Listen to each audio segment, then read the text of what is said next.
मोरखा 10 मार्च को पाकिस्तान जिंदाबाद basic organisation, पाक आर्मी और एजुकेशन डिपार्टमेंट के मुश्तरका ताउन से शजरकारी मुहिम का आगाज़ किया गया, जिसमें पाकिस्तान जिंदाबाद बेसिक ऑर्गेनाइजेशन के सरदार आसम बशीर मुगल, मरकजी सेक्रेटरी इत्तलात आल पाकिस्तान और उनकी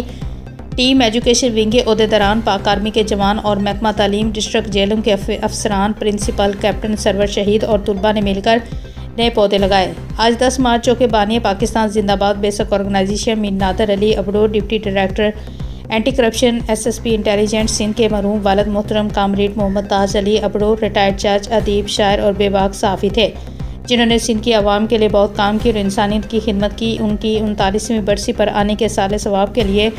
दरख्त लगाए और उनके लिए दुआ की। इस मौके पर सरदार आसम बशीर, मरकजी सेक्रेटरी इत्तलात पाकिस्तान ने कहा कि मोहम्मद ताज अबड़ो एक अच्छे इंसान थे, जिन्होंने हक, सच और ईमानदारी से अपने फ़राइज़ अदा किए और लोगों को इंसाफ दिया और सर्विस के बाद उन्होंने इंसानियत की खिदमत की। ऐसे इंसानों को हमेशा याद रखना चाहिए और इस वजह से आज सिर्फ उनके नाम पर ही 100 नए दरख्त लगाए गए हैं और इस मुहिम में पाक आर्मी, महकमा तालीम का बहुत अहम तावन है। ज़िला जेलों, वैली, सिविल और फौजी अदारों को आपस में मिलजुल कर काम करना एक दूसरे से मोहब्बत और एहतराम और हुब्बुल वतनी के बेहतरीन जज्बे की मिसाल है, जो कि पूरे आज़ाद कश्मीर में एक बेहतरीन मिसाल है।